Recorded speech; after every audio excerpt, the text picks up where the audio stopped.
All right. Hi, everyone. My name is Mike Chandler, and I'm a senior product marketing manager here at LinkedIn. I'm on the sales solutions business, and today I'm excited to bring some experts in to talk about the Sales Navigator best practices. Developing and now sharing these best practices has been one of the best parts of my job at LinkedIn, so I'm excited to bring you all along. So before I introduce the rest of today's speakers, on the next slide, you'll see an overview of what we'll cover.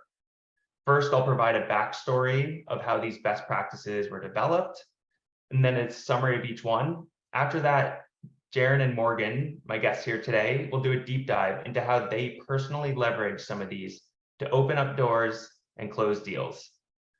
We'll close things out with a quick wrap up and send over some takeaways via email after the webinar. With that, let's have the other guests introduce themselves. So first, we have Jaren Kenny, a top performing relationship manager here at LinkedIn, who has several P Club appearances in multiple roles, industries, and companies. Jaren, can you share a little bit more about what you do, where you're joining from today, and to help break the ice, can you tell us how you've used the skills you developed as a seller in day-to-day? Absolutely, Mike. It's my pleasure to be here. My name is Jaren Kenny. I'm a key account manager here with LinkedIn's Sales Solutions business, where within our large enterprise business, I'm tasked with expanding our existing footprint within large enterprises. I am sitting live in our New York City office in the Empire State Building. And I use what I've learned regularly. I use it more now than ever.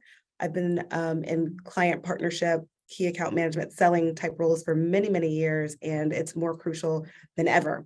So I'm regularly almost treating it like a board game of chess, kind of mapping all the players. I don't know who watches Game of Thrones, but mapping all the players, who's who, what's what, and really getting a very high level and then intricate understanding of every account that I cover and all the people within it. That's great. Thank you. Yeah. Excited to have you here. And our other guest is Morgan Ingram. He's the founder and CEO of Extension Media Productions, which helps companies with their customer advocacy and employee advocacy to amplify their brand. He's also one of the top sales voices of LinkedIn, so maybe you've seen some of his viral posts and videos before. Morgan, can you share more about what you do, where you're joining from today? And I've got a question that I think you'll have a good answer to based on some of your videos I've seen. But what's the most unusual cold calling experience you've had, and what did you learn from it? Okay, so I have, this story is absolutely ridiculous, but let's go to the first two questions first. So number one is, yes, we're diving really deep into content and making it innovative for brands and really standing out as a go-to-market strategy is what I've been focused on, and it's been a blessing to build that. And then I'm normally in Atlanta, but I'm in Miami today, so just enjoying the sunshine out here. But this story I'm going to tell you is not all sunshine. So this unusual cold call is not about me personally; it's about a rep that I had, and we laugh about this to this day. So he cold called this person. He's been trying to get this person for like months, and they finally came on the line. And I was like, okay, like we're gonna get this, right? So all of us stopped making calls because like this person finally picked up, and so we listened in, and he had it on speaker, and he said, "Hey, like my name's his name is Mike." He's like, "Hey, my name is Mike. Like, how have you been?" And she goes, "Mike, you sound like Bobby." And then he was like, "What?" He's like, "Yeah." She was like, "I'm so convinced. Like, you sound like my cousin Bobby. Like, Bobby, what's going on?" And he's like, "No. I'm calling you to sell some software. I'm not your cousin." But she was convinced that this was Bobby. So they're going back and forth saying like, "No, I'm not Bobby." She's like, "You're Bobby. What are you coming over? I haven't seen you in a while." This call is absolutely off the walls. And everyone's like huddled around being like, this is the craziest cold call we've heard in my life. So yeah, what's the lesson learned? Sometimes you got to roll with it when people call you different names and still try to make it a thing. He actually ended up booking the meeting somehow. I don't know how he spun this story. But to me, that's one of the most unusual cold calls I've ever heard in my life. Yeah, that's incredible. I might have to try that next time I get a cold call. Tell them they're my cousin. It was a trip. Well, thank you guys so much for both being here. As I mentioned, I'm Mike. I'm a product marketer. I work remotely from Portland, Maine, famous for our lobster rolls and lighthouses. And before I jump into the best practices, I'll provide a bit of history on how they came to be. So for most of my career, I was a market researcher. And I spent most of my days interviewing sellers to understand their challenges, how they use Sales Navigator, and understand how to improve the product for them. But regardless of where I've worked in my career, my favorite part of market research was always interviewing those diehard super users. They've gone above and beyond and mastered the tools and products and bring it into every part of their day. We all know that guy who uses Excel for everything in and outside of work. And I'd speak to these power users on Sales Navigator, and they'd learn to optimize it at almost every stage of the sales process. They all had similar stories about unlocking a stalled opportunity or saving an at-risk deal through an alert or something they found in Sales Navigator. And they were consistently good sellers, always bragging about, surpassing their quota and going to club. And the most amazing thing is they weren't reinventing the sales process. They just figured out how to optimize it with Sales Navigator. And then I'd go, and my next interview would be someone that just got access to the tool in the last week and was trying to figure out, where should I be using this in my sales process? And that juxtaposition is where I got a brilliant idea, which is to document and simplify what these best users, these top users that were top performers were doing, and create a playbook that I could share with everyone else. And so a year later, after 60 plus interviews under my belt and countless brainstorm sessions, I'm excited to share these Sales Navigator best practices with you. And so some of these 9 are more relevant for certain roles, but we found that everyone from the best SDRs to CSMs are all ultimately trying to find, build, and grow stronger relationships and deals. And so in theory, the best sellers, regardless of where in the sales cycle your role is, should be leveraging almost all of these. Jared and Morgan are going to spend some more time on the starred ones here, those 4, but I'll give a brief overview of each one and talk a little bit about how Sales Navigator enables them. So the first is uploading your book of business. This is the only one that's not an outcome, but something that I can't emphasize enough how powerful it is. By connecting Sales Navigator to your CRM and saving the accounts you're most interested in, you help Sales Navigator optimize for you. It provides smarter lead recommendations, search results, and alerts, and it makes it so that it really unlocks the rest of these best practices. The next one is focusing on top accounts. And this one is helpful whether you're finding your own white space accounts that you hadn't seen before, or you have an assigned book that you're trying to prioritize. But you need to focus on the best opportunities. And there's dozens of filters in Sales Navigator to do that. One that I love is department level headcount growth. Imagine you sell to marketers in a certain geo or territory in a certain industry. With a few clicks, you can find the 990 tech companies in the New York metro that have seen at least 30% year-over-year growth in their marketing department. You know these accounts are prioritizing marketing, dealing with scaling challenges, and probably have budget. The next one is finding the right buyers. Jared will go into more details, but just a brief overview. This, instead of spamming an entire department at an account, it's finding the top contenders, the top leads, and really honing in and targeting them with more detailed and compelling messages. The next one after that, sometimes those amazing leads don't reply, and you still need to get it to the account. And that's where the top users leverage all the professional connections that LinkedIn has mapped to find warm paths in. The tool will specifically flag past colleagues, mutual connections, and even your past customers based on your Salesforce or your CRM data to help you get your foot in the door. Just by visiting an account page, you'll see all of those listed out for you. The next is staying up to date, which Morgan will go into. That's about knowing when there's a leadership change, when companies are growing, or even what's top of mind for your buyer.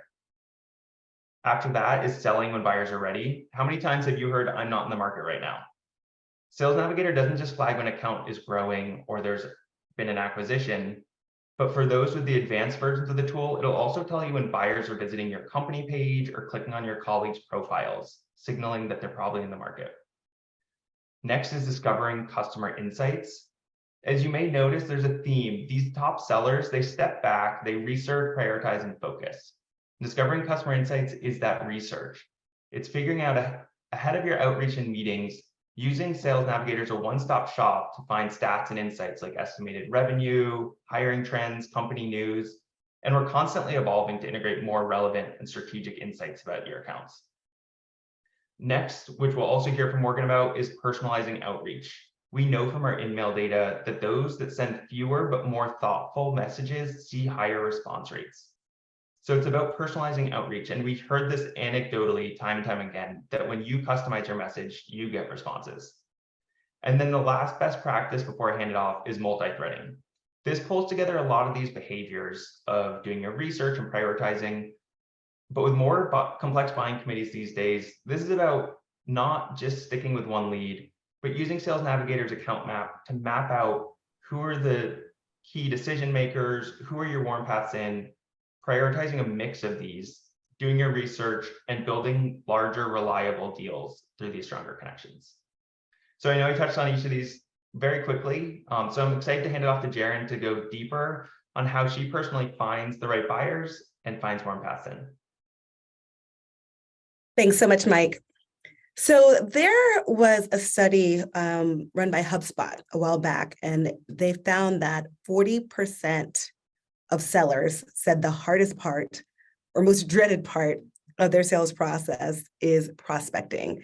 And really, that's because the hardest part can just be finding the right buyer. And so Mike mentioned that with Sales Navigators, more than 40 filters, it can become that much easier to really get to the right person. Some of those filters are current company, job title, function, geography, seniority level, leads inside or outside of your CRM, meaning missed opportunity potentially. Make sure you mark that point.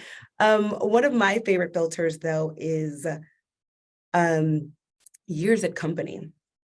I find that, and actually LinkedIn data finds that when you find a leader who has been in role for less than 1 year, they are that much more likely to accept a meeting with you.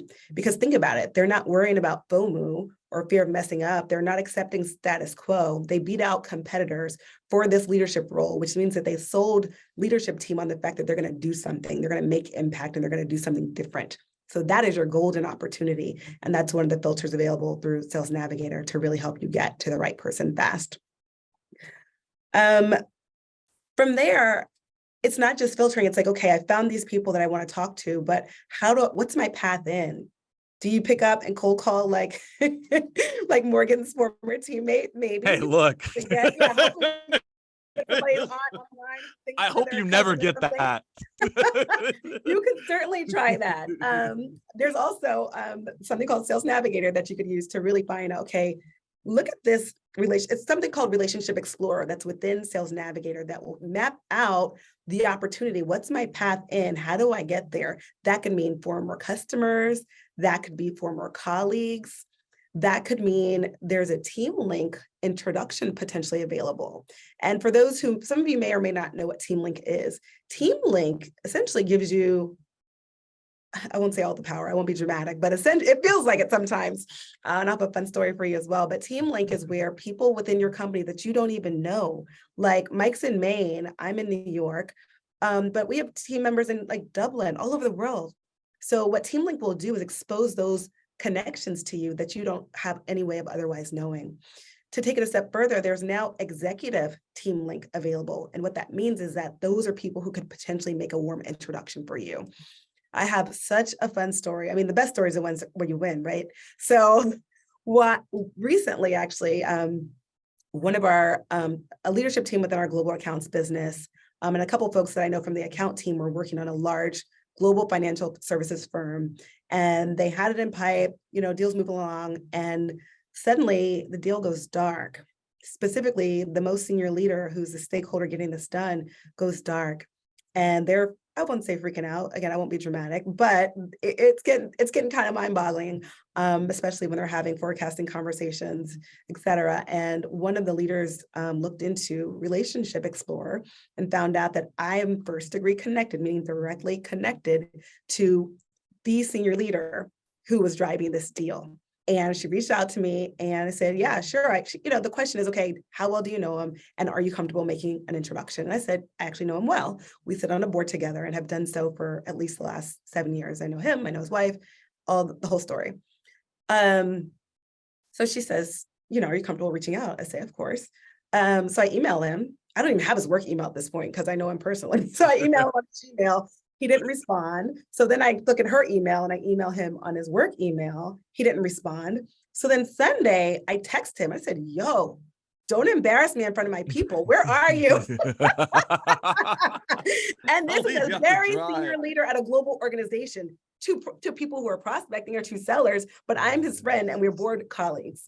See how this is, see when you explore real relationships, how that can be very different than going in cold. He responded to me on Sunday and said, oh my gosh, I'm so sorry. I would never embarrass you in front of your people. And not only did he respond to her email that night, Sunday, but a meeting was set up immediately.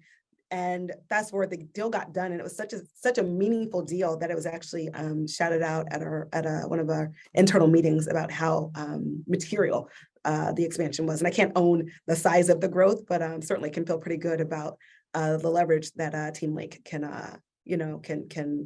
provide when it works, when you work it in your favor. So I could go on and on because I love it, obviously, but I'm going to pass it over to Morgan, who's going to go more into how he personalizes his outreach and stays up to date. I mean, look, I don't have a cool story as you just did on that piece. That's a great story, but let's go into personalizing your outreach. Now, I want to say this statement for everyone. I'd write this down. I said this in every single sales training that I've done. And it's the foundation of to make sure that this is appropriate is be brief, be brilliant, be gone. Now I'm going to say that one more time because a lot of people miss out on what I say when I say this because they're like, wait, what are you talking about? Be brief, be brilliant, be gone. So what that means is the first and foremost, when you're doing like personalized outreach, you need to be brief. No one is trying to read your long email. This is not Harry Potter. Nobody cares and nobody's going to respond to you. So we don't want that. We want things that are brief. And according to the data, you're really looking at something that's probably 3 to 5 sentences, something that is on point and leads with some type of reason, which I'm going to tell you how to stay up to date here. So as long as you read with a reason, that's important. And also as well, right? Based on this data we have right here from LinkedIn, 68% of buyers say they're unlikely to engage with a seller who reaches out with information that's irrelevant to their job. So that correlates back to the point, what I said, be brilliant. That doesn't mean that your IQ needs to be off the charts. You don't need to be Einstein. You just need to show that you've done your due diligence to reaching out to that person. And that is what's going to change the game when you're reaching out. It's about having the right context, and that makes it personalized. But also don't personalize the wrong way. What does that mean? That means just because someone lives in New York, for example, right? You don't say, hey, go Yankees. Then that's your personalization. That's not going to work, right? You have to make sure that it's relevant to the business and personalized to their outcomes that they're looking to accomplish. That's what be brilliant means there. And be gone, that means that don't try to write too much. Don't try to say too much on a cold call. I mean, you already heard my story on that as well, right? Of things that could go wrong. So you want to make sure that you be gone, which means get to the point on what you're trying to do.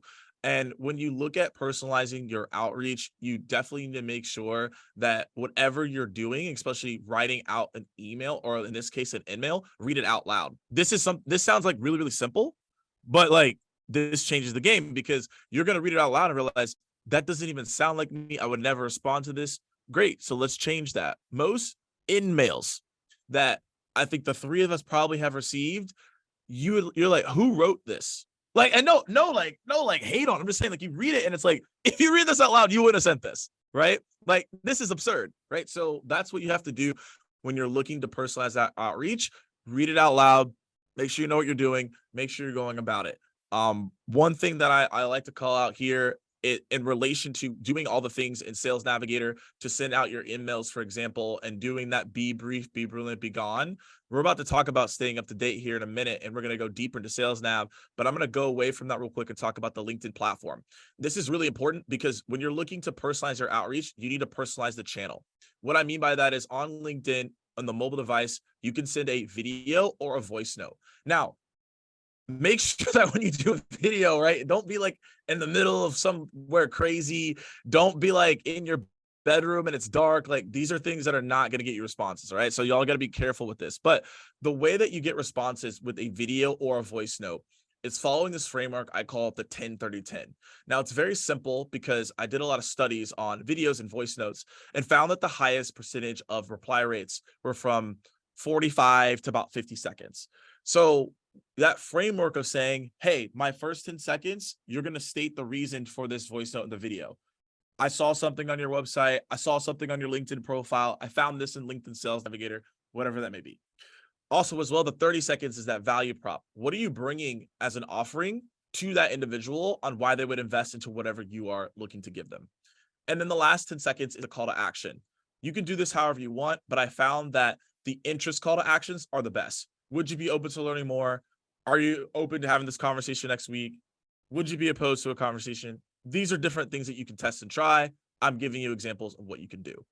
10-30-10 is what you want to do. And I know a lot of people who convert off of those opportunities and are very successful. And make sure that when you do reach out as well, that you're using like, hey, I saw you worked at this company 2 years ago. That's a client, etc. So now you may be wondering, okay, we personalize the outreach. You know how to go out there. You know, be brief, be brilliant, be gone. Let's talk about how to stay up to date, right? How can you be brilliant and stay up to date? So the key thing here is you have to be using Sales Nav alerts. So I have a phrase on this. All right. If you miss out on big news, you miss out on big business. All right, I'm gonna say this one more time because y'all think y'all might be missing what I'm saying here. If you miss out on big news, you might miss out on big business. Because if you're not staying alert and on top of what's happening in the organizations you're going after, there's another sales rep, there's another relationship manager, there's another somebody doing a land expand that's gonna get ahead of this, and now you're losing out on an opportunity. So make sure that you have your alerts set up appropriately. And there's a couple things I like to do here to stay up to date. Number one, lead list. Now, Sales Navigator is the best tool for this by far. I don't care what anyone has to say, because every single person that you work with, you should be adding them to a list. I called it business one. Some people called it just like, hey, closed opportunities. Every single person that you've worked with should be in this list, because now you can go back in there and say, hey, did they change jobs? Which is the best up-to-date place you can do that is LinkedIn. The first thing they're going to do, they're going to tell their colleagues, they're going to tell their family, and they're going to change it on LinkedIn. Those are 3 things that are going to happen like as soon as the job changes. So you need to know that. And so that's why building that list allows you to figure out, oh, I work with that person at this company. They just went somewhere else. Let me reach out. Allows you to ask for referrals, right? In this market right now, you need to make sure that you have a referral game pretty strong, because it's a lot harder to do outbound. So relationships are important. So that lead list allows you to stay up to date with your contacts and figure out in real time what they're doing. The other way to stay up to date is on the homepage, which most people don't use the homepage on Sales Nav enough, but I think there's a massive opportunity there. So on the account side, if you click that tab, there's a couple things that I like to look at.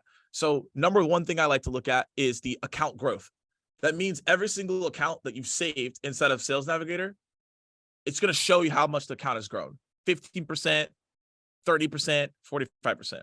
So if we go back to what was talked about earlier, on the headcount side, we was talking about that for a little bit. I could then see, okay, this company has grown 40%. Maybe I'm targeting marketing leaders. I found that the department of marketing is growing by 20%. That's interesting. Why are they growing by 20%? Are there more initiatives they're looking to do? Is there more events that they're looking to take part of?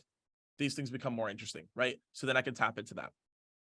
Another thing that I like to look at as well is getting an understanding if the account is continuously looking at getting new leaders. So you actually can look at it and click, hey, new decision makers. So I like looking into that and saying, what's going on there? Are they bringing in new people that I should reach out to? And I always tell people that you have to look at these new decision makers, because they always have like they have like an article about it, and they tell you exactly why they're looking to join the organization and what they're looking to accomplish. So you want to pay attention to that.